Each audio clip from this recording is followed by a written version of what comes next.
యెహోవా ఆత్మ, జ్ఞాన వివేకములకు ఆధారముగా ఆత్మ, ఆలోచన బలములకు ఆధారముగా ఆత్మ, తెలివిని యెహోవా యందు భయభక్తులను పుట్టించు ఆత్మ. మనం ఇందాక ఫస్ట్ ఒక మాట నేర్చుకున్నాం, జ్ఞానం లేకపోతే ఎక్కడికి వెళ్తారని నేర్చుకున్నాం. అందరూ మాట్లాడచ్చు ఎక్కడికి. ఇప్పుడు నేను ఎవరి గురించి మాట్లాడుతున్నా? యేసుప్రభు గురించా, జ్ఞానం గురించా? ఇప్పుడు వరకు మనకు ఒక పార్సల్ తెలుసు. ఏ పార్సల్ అది? దేవుని యొద్ద నుంచి కుమారుడైన క్రీస్తు వచ్చాడు, ఆయన సొంత రక్షకుడికి అంగీకరిస్తే ఆయన రాజ్యం వెళ్తాం, లేకపోతే పాతాళంకి వెళ్తాం. ఇది ఒక పార్సల్. బైబిల్కున్న ఒక ముఖం, వాక్యం రెండంచుల ఖడ్గం. ఒక ఖడ్గం క్రీస్తు అయితే ఇంకో ఖడ్గం ఏంటి? ఇంకో ఏపు జ్ఞానం. యేసుప్రభు గురించి నేను మాట్లాడతా, ఎవరి గురించి మాట్లాడుతున్నా? జ్ఞానం. జ్ఞానం అన్నాడు ఎవడన్నా ఉంటాడా? ఎవడన్నా ఉంటాడా? జ్ఞానం లేకపోతే ఎందుకు పనికిరాము? ఇప్పుడు ఇక్కడ ప్రతి ఒక్కరు ఉన్నారు, వాళ్ళ స్థాయికి తగ్గట్టు జ్ఞానం ఉందా లేదా? ఉంది. యాకోబు పత్రిక 3:13 మీలో జ్ఞాన వివేకములు కలిగిన వాడు జ్ఞానంతో కూడిన సాత్వికం గలవాడై తన యోగ్య ప్రవర్తన వలన తన క్రియలను కనపరచవలను. పరిశుద్ధాత్మ దేవుడు మాట్లాడుతున్నాడు. మన జ్ఞానం గురించి ఎన్నిటి గురించి అర్థం చేసుకుంటున్నాం కాబట్టి మైండ్ చాలా జాగ్రత్తగా అర్థం చేసుకున్నాం. ఏమాత్రం తేడా వచ్చినా అర్థం వాక్యం అర్థం అవుతుంది. దేవుడు చెప్తున్నాడు, జ్ఞాన వివేకములు కలిగిన వాడు ఉన్నాడనా లేడనా? మన దృష్టిలో ఇందాక మనం ఏమనుకున్నాం? మనం జ్ఞానవంతులం అనుకున్నాం. చాలా జాగ్రత్తగా అర్థం చేసుకున్నాం. మనం ఏమనుకున్నాం? జ్ఞానం లేకపోతే మనం అర్థం చేసుకోండి, జాబులు మనకు రావు. వస్తాయా? ఆస్తి పనులు అవుతాం మనం? అవ్వం. పేరు ప్రఖ్యాతులు ఉంటాయా? మన కుటుంబాలు మనం చక్కదిద్దుకోగలమా? అంటే మనకేముంది? జ్ఞానం. కానీ వాక్యం ఏం చెప్తుంది? జ్ఞాన వివేకములు కలిగిన వాడు ఎవడు అంటే ఉన్నాడని లేడని అర్థం. చాలా జాగ్రత్తగా అర్థం చేస్తాను. మరి మనకి జ్ఞానం ఉందిగా, మరి ఇది ఏ జ్ఞానం? ఇంకా ఎంతో జ్ఞానం. శరీర సంబంధమైన అందరూ మాట్లాడారు, చెప్పండి. శరీర సంబంధమైన లోక జ్ఞానం ఒకటే. దేవుని వాక్యం ఏం సెలవుస్తుందో తెలుసా? పైనుంచి ఒక జ్ఞానం ఉంది. అర్థమవుతుందా? ఎక్కడ ఉంది? పైనుంచి. యోబు గ్రంథం 28వ అధ్యాయం 12వ వచనం. అయితే జ్ఞానం ఎక్కడ దొరుకుతుంది? వివేచన దొరుకు స్థలం ఎక్కడ ఉన్నది? నరులు దాని విలువను ఎరగరు. అది ఎక్కడ ఉన్నదో ఇప్పుడు చాలా జాగ్రత్తగా అర్థం చేసుకోండి. జ్ఞానం ఎక్కడ దొరకదు? ప్రాణం ఉన్న దేశంలో జ్ఞానం దొరకదు. ఏది దొరకనది? జ్ఞానం. అది ఎక్కడ ఉంది? పైన చదవండి. ఇంకెక్కడ వచ్చేసరికి 20వ వచనం కూడా చదవండి. అట్లయినా జ్ఞానం ఎక్కడ నుండి వచ్చు? వివేచన దొరుకు స్థలం ఎక్కడ ఉన్నది? అది ఎవరికి మరుగై ఉంది? జ్ఞానం పైన ఉంది. పైనుంచి రావాల్సిందే జ్ఞానం. అంతేనా? సజీవుల దేశంలో అది ఉండదు. సజీవుల అందరి కన్నులకు అది మరుగై అసలు కనపడదంట. ఏంటిది కనపడండి? పైనుంచి వచ్చే జ్ఞానం.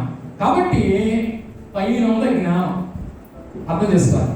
పైన ఉన్న జ్ఞానం ఎక్కడికి వచ్చింది? భూలోకానికి వచ్చింది. అర్థం చేస్తారు. ఎలా వచ్చింది? ఇంకా చెప్పచ్చు. ఆజ్ఞల రూపంలో వచ్చింది. ఇందాక మనం ఫస్ట్ నిలబడ్డప్పుడు అదే నేర్చుకున్నాం.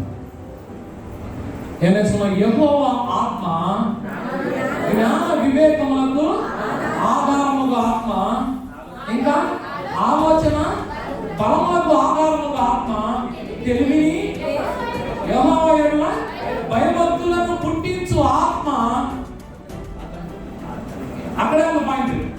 అతని మీద నిలుచును. అర్థమవుతుందా? పైన ఉన్న జ్ఞానం ఎక్కడికి వచ్చింది?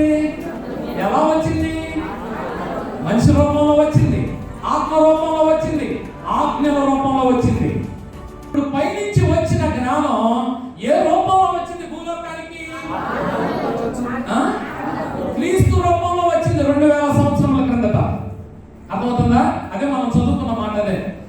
అతని మీద నిలుచును. ఏ రూపంలో వచ్చింది ఆ జ్ఞానం? క్రీస్తు రూపంలో వచ్చింది. అంతకుముందు ఇంకొక 4,000 సంవత్సరాల కిందట కొండ మీద ఏ రూపంలో వచ్చింది? ఆజ్ఞల రూపంలో వచ్చింది. ఇది జ్ఞానం అండి. ద్వితీయోపదేశకాండం 4వ అధ్యాయం 4వ వచనం. ఈ కట్టడలన్నిటిని మీరు గైకొని అనుసరింపవాలి.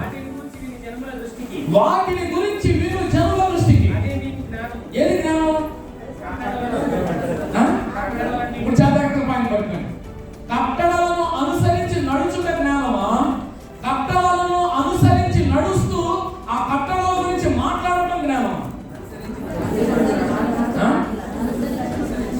అనుసరించి నడుస్తూ మాట్లాడటం జ్ఞానం. ఆ మాటలు చూసేవాడికి ఇదే జ్ఞానం అనుకుంటారు. జ్ఞానం అంటే అర్థమైందా? ఏది జ్ఞానం అనుకుంటారు? ఇక్కడ మాట చదవాలి. ఈ కట్టడలన్నీ మీరు గైకొని అనుసరింపవాలి. వాటిని గురించి ఎవరు అంటే మాట్లాడితే విను జనుల దృష్టికి ఇదే జ్ఞానం. ఇప్పుడు నేను మాట్లాడేది ఏంటి? నేను మాట్లాడేది ఏంటి? జ్ఞానం. అర్థమవుతుందా? అట్లాగే మీరు పైనుంచి వచ్చిన మాటల్ని రిసీవ్ చేసి మీరు మాట్లాడుతున్నారు అనుకోండి, అదేంటిది? జ్ఞానం. ఇప్పుడు చెప్పండి, దేవుడు ఆజ్ఞలు అనుసరించి గైకొనట జ్ఞానమా? పైనుంచి వస్తుంది జ్ఞానం. ఆ జ్ఞానాన్ని మన హృదయంలో భద్రం చేసుకుని అనుసరిస్తూ వాటి గురించి మాట్లాడటం జ్ఞానమా? వాటి గురించి మాట్లాడటం జ్ఞానం. ఈ రోజు నాకు ఎక్కువ తెలవచ్చు, కొంతప్పుడు నాకేమో ఎక్కువ తెలుస్తుంది, కొంతమందికి తక్కువ తెలుస్తుంది. నా జ్ఞానంలో నేను కొద్దిగా ఎక్కువ అవ్వచ్చు. నాకన్నా మెరిట్ ఉంటాడు, వాడు జ్ఞానవంతుడు. నాకన్నా తక్కువ మాటలు చెప్పేవాడు, వాడేంటి? తక్కువ. ఇప్పుడు నాకు ఈ రోజు ఎంత గుర్తుందో, నాకు ఎంత మాట్లాడుతున్నామో అదే విను జనుల దృష్టికి జ్ఞానం. ఇప్పుడు జ్ఞానం అంటే అర్థమైందా? ఏంటిది జ్ఞానం? జ్ఞానం ఈ లోకంలో ఉండదు. సజీవులందరికీ కన్నులకు మరుగై ఉంటుంది. అది ఎక్కడి నుంచి వస్తుంది? పై నుంచి వస్తుంది. ఎలా వస్తుంది? ఆజ్ఞల రూపంలో వస్తుంది. ఇంకా చాలా అనాలిసిస్. నేను ఒక్కొక్క మాటే ఒక్కొక్క ప్రసంగం అని క్లుప్తంగా చెప్పేసుకొచ్చేస్తాను. విశ్వాసం చేస్తున్నాను. యేసు ప్రభువు రూపంలో వచ్చింది.